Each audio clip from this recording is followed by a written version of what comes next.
What's up, everybody? It's Nick here, and this is your second stimulus check stimulus package update video. Now, we've got tons of news about the stimulus negotiations and the stimulus deal to cover in this video, so let's dive straight into it right now. On Sunday, October 25th, Speaker Nancy Pelosi appeared on CNN to discuss how the election might affect a stimulus deal. Pelosi promised that she would continue negotiating for a stimulus deal after the election and blame the Republicans for the failure to pass another stimulus deal before the election. The White House has moved closer to your position on lots of issues: coronavirus testing, contact tracing strategy, unemployment benefits, local government. They haven't yet. That's what we're waiting for. We're waiting for the final. Well, so they said they would, and you're waiting to see it on paper. They haven't yet. And also, same thing. They keep moving the goalpost. They every time they say we move the goalpost, that means they're projecting what they did. So I get that, but it just seems like they keep moving closer and closer. I get that you're waiting for it on paper, but it just seems like you're winning. I mean, that's what it seems like to me. I'm looking at all the things that the White House is moving towards your position on, and it seems like you could take yes for an answer. Well, as soon as they say this is it, in our negotiations, yes, that is the case.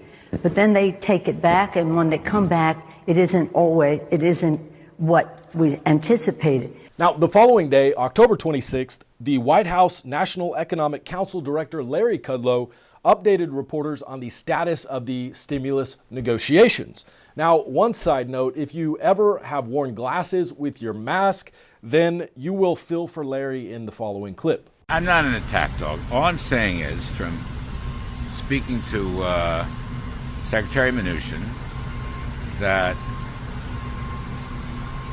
the assistance package, the differences between the two teams on the assistance package have narrowed, but it seems like the more it narrows, the more conditions come up on the other side. And that's what we mean by the goalposts. I'm not here to be either optimistic or pessimistic. I'm not taking a view. I'm just saying factually, the talks continue. They will continue today. Speaker Pelosi seemed to strike a note of optimism over the weekend. We've heard that before. Hopefully she will follow through. I don't know. I don't want to predict. I'm just saying that there are still a number of areas in her plan that the president cannot accept. He just can't accept it. The next day, on Tuesday, October 27th, President Trump promised reporters that after the election, we will get the best stimulus we've ever seen. Are you willing to still talk about stimulus? I'll always talk about it because our people should get it. Yeah, our people should get it, the stimulus. But Nancy Pelosi is only interested in bailing out badly run, crime-ridden Democrat cities and states. That's all she's interested in. She's not interested in helping the people. After the election, we'll get the best stimulus package you've ever seen. Then on Wednesday, October 28th, President Trump appeared on the John Taffer podcast, where he answered various questions about the timeline for getting more stimulus and a new stimulus bill passed. When asked whether he's looking at another round of Paycheck Protection Program loan funding, here's what President Trump had to say. Are you looking at another round of PPP? Yes. And what type of provisions, what type of time period are you looking for in that? So we did 2 rounds plus, and they were very powerful, very strong. It worked out very good. But Nancy Pelosi is just tapping everyone along. She wants to bail out states that have been badly run, that have massive debt, that have a lot of problems, that are always run by Democrats in all cases, and she's not interested in helping the worker. We're going to have a very big stimulus package because I'm the one pushing it. I want the package bigger than hers. I'm a little different than a lot of other people, frankly, when I do that, but I understand what happened. It is not the workers' fault that happened, that it came out of China. And Nancy Pelosi doesn't want to do it until after the election.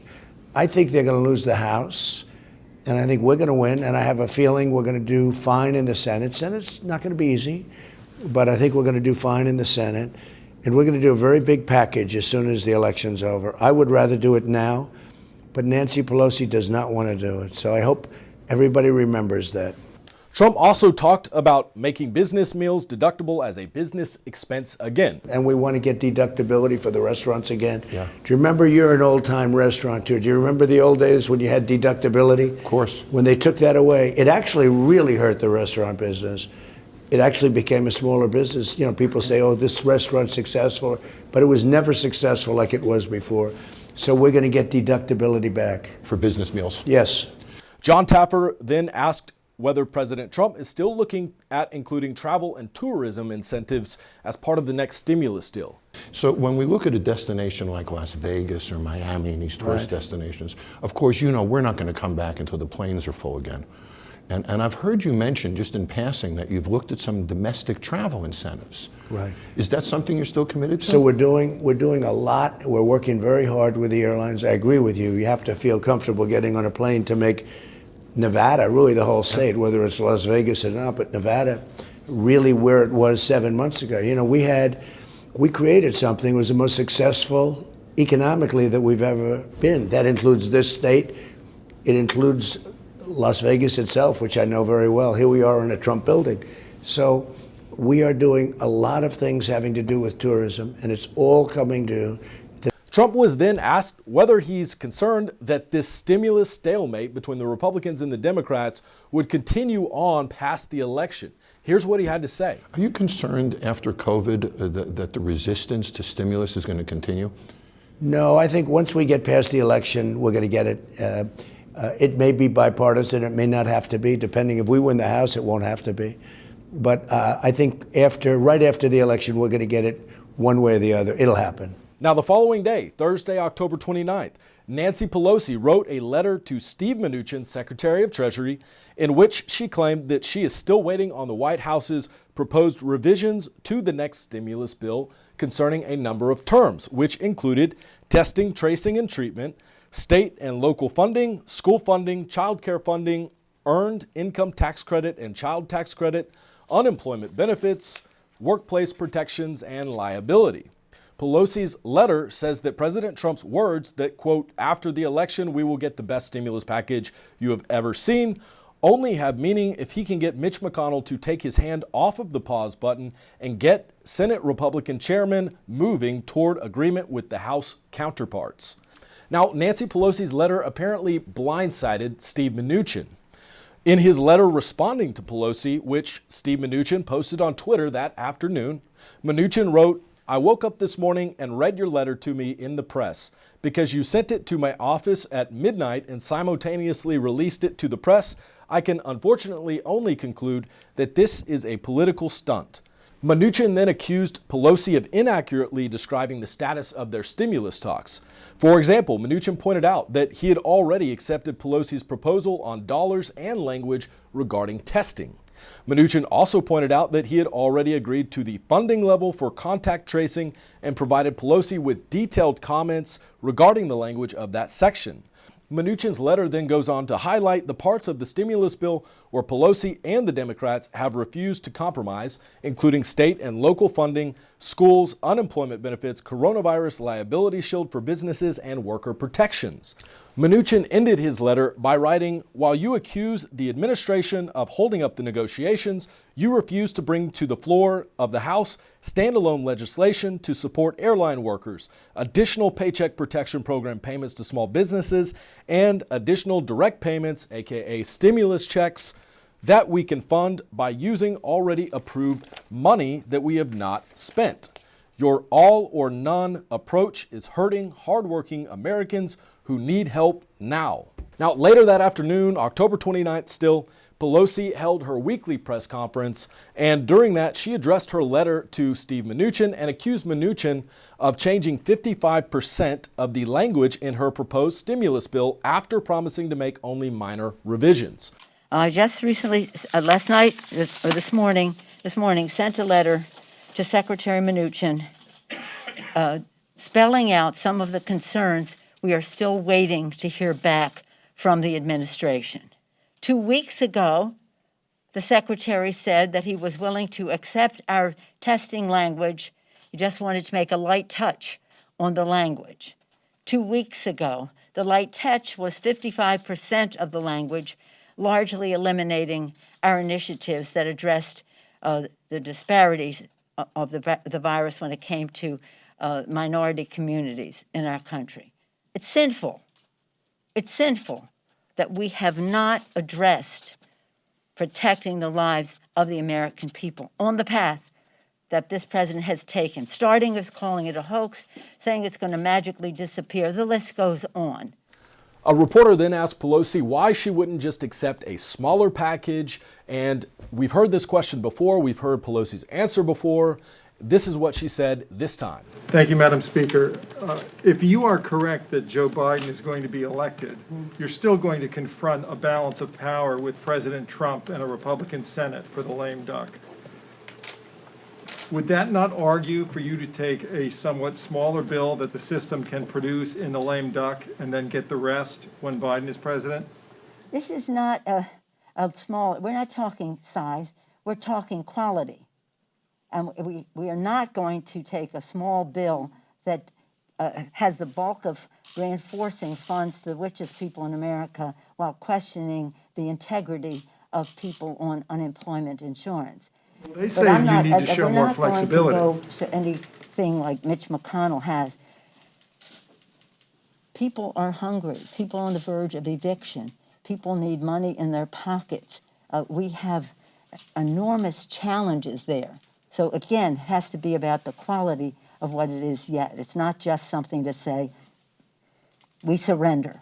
They surrender to the virus. We're not surrendering to it. Then on Friday, President Trump once again called on Congress to pass a new stimulus package immediately after the November 3rd election. We're going to have a tremendous, you want me to answer that one, Steve? Yes?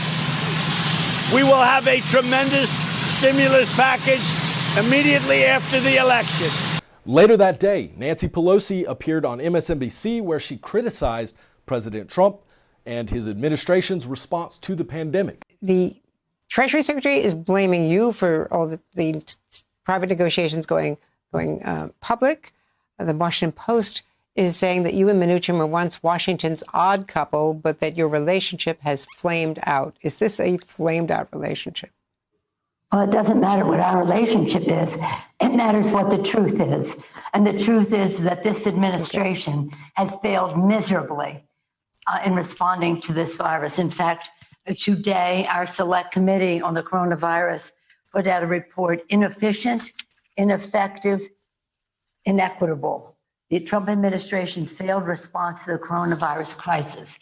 We have given the administration plenty of time to come back with answers as to how they would deal with honoring our heroes. You just paid tribute to the heroes who are there in the healthcare. Many of them are part of the state and local facilities to minister to the needs of people with the coronavirus. Honor our heroes. They risk their lives to save lives, and now many of them will lose their jobs. Why? Because the president does not want to recognize that state and local government is playing a very big role in ministering to the needs of those who are sick, as well as the revenue they have lost because of the coronavirus. They have also keep saying, more than 2 weeks ago, the secretary said that they were going to agree to our language on testing. Finally, they were going to agree to our language on testing, but they haven't yet. So let's not get involved in what this is. What the secretary did say in his letter that I think should be pointed out is that we should be grateful. We should be thanking them rather than criticizing them for more. Thank you for nearly 250,000 people dying from the coronavirus. Thank you for nearly maybe just over 9 million people affected by it, tens of millions, as you mentioned, going on unemployment insurance, 8 million people slipping into poverty because of the coronavirus, 17 million children food insecure, millions of their families on the verge of eviction, and not honoring our state and not crushing the virus, and they want us to say thank you. So let's just be calm. Let's just understand this election is very important. We will insist upon the truth. We will insist upon the truth, and that is that we must allocate the resources in a way that honors our heroes. You just demonstrated why we should. crush the virus, put money in the pockets of the American people, and be able to open up our schools and open our economy because we have followed the science.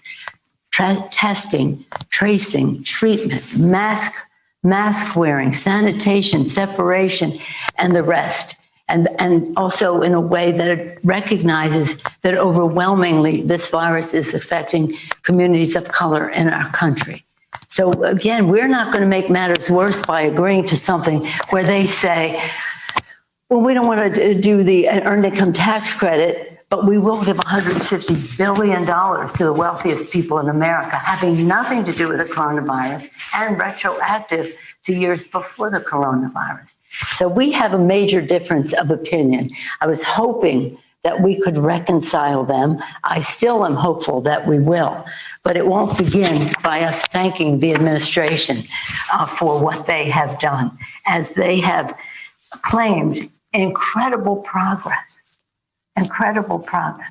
We must insist upon the truth and make policy that allocates the resources in a way that is effective and not just give money to the president to spend any way he may desire, but not to solve the problem. In a radio appearance that same day, October 30th, the Senate Majority Leader Mitch McConnell, Republican, suggested that the Senate will wait until next year before trying to pass another skinny stimulus bill. Right, and the very last question, Leader McConnell, people have not talked about what the Republicans will do if they sweep. And I believe there's a chance, and I believe these numbers show that there's a chance. I think Tim Scott's police reform would come forward, and it would be supported by the Republicans. I believe a growth agenda will come forward. What else will happen? And you will continue to reform the courts into what they're supposed to be, a branch that interprets and doesn't rule. What else is on the agenda if what the media hopes doesn't happen, in fact, does come to pass? Well, that's a pretty big agenda right there. And if I'm the majority leader instead of the minority leader, you know, judges will come first, and we'll continue to put strict constructionists on the bench for at least another 2 years. And I think we need to make a careful, calculated decision about what more to do to deal with this coronavirus. We're throwing money at the search for a vaccine, which is the wise thing to do. We probably need to do another package, certainly more modest than the $3 trillion Nancy Pelosi package. I think that'll be something we'll need to do right at the beginning of the year, to target it particularly at small businesses that are struggling, at hospitals that are now dealing with the second wave of the coronavirus, and, of course, the challenges for education, both K through 12 and college. I have to conclude by saying, as the CEO of the Nixon Foundation, and we got a PPP loan, I would have had to fire so many more people so much sooner. I know that Susan Collins in Maine and Marco Rubio in Florida helped you with that, but that PPP may be the biggest legislative thing you've done. I do believe you saved millions of jobs with that. Yeah, and Senator Collins and Senator Rubio deserve the credit. They literally created this program and put it in the CARES Act, and it has been an enormous success. Just to give you an example in my state quickly, we've got 50,000 businesses in Kentucky that have drawn down $5.2 billion in these forgivable loans, and many of them just simply wouldn't be there but for the program, and that does need to be replenished, and that's why we need to do another rescue package. Now, the Senate returns from its recess on November 9th, which means that's the earliest date we might see something passed in Congress in terms of a stimulus deal. That being said, I would not hold my breath for it happening on November 9th. But, of course, if anything does, you will hear it first from this channel. So make sure to hit that subscribe button below if you have not already done so, and click the bell notification icon. And that's all I've got for you today. Thank you for watching.